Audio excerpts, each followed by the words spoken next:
Hello, Jonathan Alder. I'm Eli, and this is APM for April 28th, 2023. Today for lunch, we're going to be having something interesting, but also pretty normal. We're going to be having Bosco sticks, broccoli, marinara sauce, and milk. The milk is normally 5 days from expiration date. Check your milk, make sure it isn't expired, and chunky chocolate milk. Okay, so for the announcements this week, all students need to have their profile pictures for Canvas and Google changed to a profile picture of you, an initial of you, or a solid color. Any boys interested in basketball camps, there are flyers you can pick up. Talent show, we're going to be having those posted outside Miss Garner's room this week.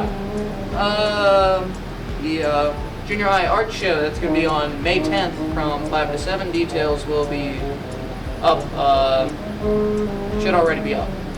Alrighty, considering how long the APN link was up for this week, we're probably going to have last week's APN still up for this week, so yeah, check that. And finally, our last dance, the Spring Fling, that's going to be on May 12th from 6 to 8 p.m. It's going to be $5 entry fee, pizza and water are included, and then you can bring money for Little Leaves or Fun and Ice if you would like. Anyway, if you want to, we can celebrate birthdays with these people, but it's going to be pretty awkward. So, happy birthday today to Elijah Tad as well as Lily Tad. Both are turning 14, so I don't really care. Anyway, that's all from me, Jay. Have a great day. Hey, good morning, staff and students. Welcome to Friday. It's Friday, April 28th, 2023. Glad you're all here today. Quick announcements this morning. Great job this week. We're down to our last 4 weeks starting next week of school. These are really important 4 weeks. We need the best effort that you've had all year long. Do not be the kid that gives up before the end of the year. Speaking of not giving up, you've got tests next week. If you are an 8th grader, you're going to take your math test OST on Monday. 2 parts in one morning. Knock that out. Cookies at lunch. And then Wednesday, you'll be taking your science test. 7th graders, you'll be taking your test on Tuesday next week. Let's get these out of the way. Let's work hard on these. This is your chance to shine, your chance to show all that you have learned in math and science this year. Your teachers are super proud of your hard work this year, so are we. Don't give up early. Make sure you work hard until the end. Mr. Moore. Just your quick reminder to our fall athletes again, please make sure you're on your grades. We don't want any surprises over the summer, heading into fall, any bad news about you can't play. Whatever you want to play in the fall. So make sure you're working hard, finishing the year strong.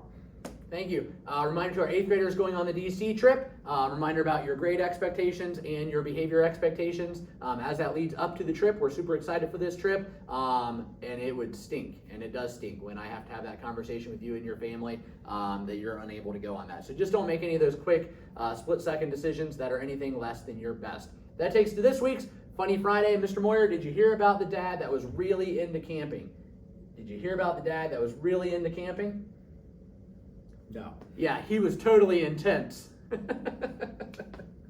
That's good. Intense, there it is. Hey, that concludes today's announcement. Students and staff, make it a great day. Or not. The choice is yours.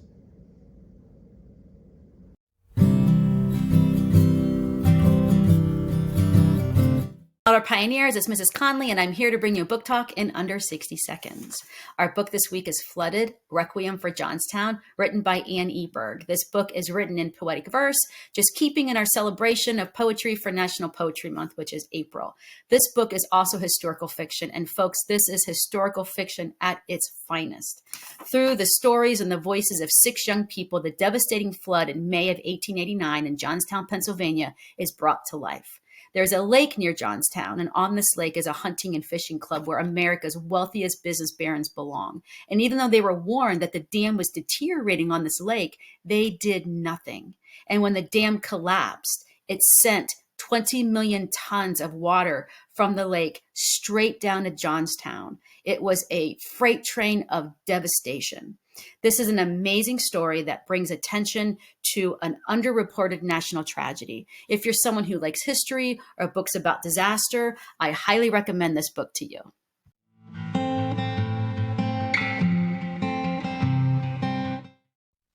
Hello, JA. I'm Emma, and this is On This Day for April 28th. In 1945, Italian dictator Benito Mussolini was executed.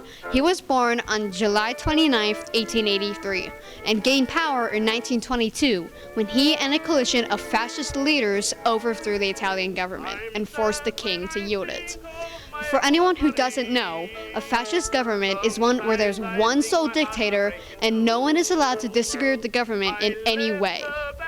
A modern-day example, in many ways, would be China or Russia. Mussolini was appointed prime minister. However, by 1925, he completely collapsed Italy's democratic government system and named himself Il Duce, or in English, the leader. Well, this is all for On This Day. Have a great rest of your day, J.A.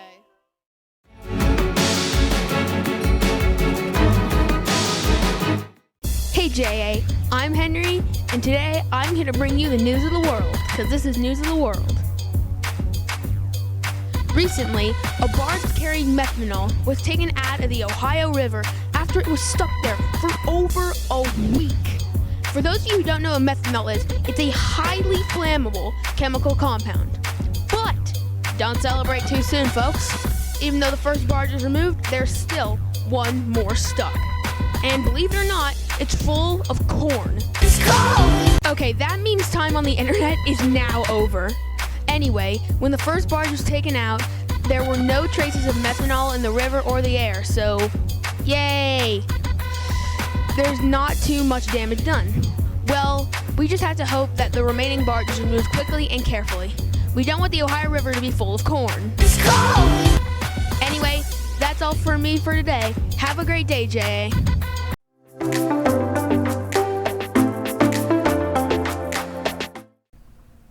Hello, JA. I'm Emma, and this is your 5-day weather forecast. Today, we'll have a high of 61 and a low of 47, but with a chance of rain being 86%. But tomorrow, we'll have a bit better temperatures, with 65 being the high and the same low of 47. However, with a much lower chance of rain at 24 with cloudy skies. On Sunday, it will drop a bit to 56 being the high and a low of 37, with a 58% chance of rain. And on Monday, we have a high of 48 and a low of 38, so you might not want to wear shorts to school. But Tuesday, it goes back up to a high of 54 and a low of 39, so you might be good for those shorts.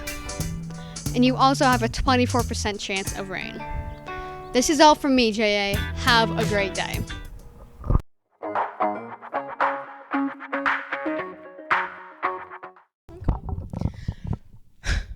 Hello, JA. Today I'm here with Jaden. And we're here to tell you a little bit about the book 5 Feet Apart by Rachel Limkencott. I don't know how to pronounce her name. It is fine. And it is a New York Times bestseller. So, you want to ask me some questions about the book? What's the genre of the book? The genre is nonfiction and a little bit of romantic comedy. What's the theme? The theme is, I think the theme is to cherish the time that you have with your loved ones while they are still here. What's the book about? The book is about 3 characters. The main character the book is mainly based around is Stella, and then we have Will and we have Poe. They all have cystic fibrosis, which cystic fibrosis is a very serious illness that basically impairs your breathing, and you can't basically breathe that well. And that they can't hug each other, they can't touch each other, they can't kiss, which is gross anyways. And they can't get in 6 feet of each other. But Stella actually decides to break the rules, and she said, since this illness has taken so much from me, I'm gonna take a little bit of the feet that we have to take, so she brings it down to 5 feet. What are the characters? Well, the main character is Stella. We have Will. We have Poe. They are all in the maybe 18, 19 years old category. And then you have the main nurse, which takes care of all of them, which is Barb. And then we have Julia. and then their parents, which we don't really get to know their names that much. But in the movie, you get to know their names. Huh. Where can I get this book at? You can get this book either at the Plain City Library, here at the school. You can also get it in audio form. Oh, okay. There is also a movie, and the movie is on Netflix, and I don't know any other streaming platforms it is on, but I'm sure you guys can find it about anywhere. The movie is about an hour and 57 minutes long. And it is definitely a emotional read if you ever have seen the movies that deal with people young and they have kind of like, I would say it's like Wonder, but more mature. The book definitely does have some cuss nasties, which is not too good. But other than that, I would rate this book a solid 10. Sounds like a good book. Would you like to read the back of the book for the people? Sure. For the first time, I feel the weight of every single inch, every millimeter of 6 feet between us. I pull my sweatshirt closer to my body, trying to ignore. Well, that's all from me, J.A. Bye. Have a great day.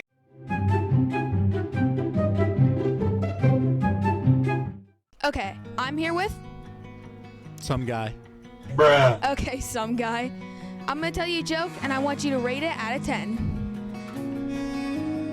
Sure. All right, the joke is, why did the Oreo go to the dentist? I don't know. Because it lost its filling. Oh, that's at least a 9, because all the Mulaney's are like 4. So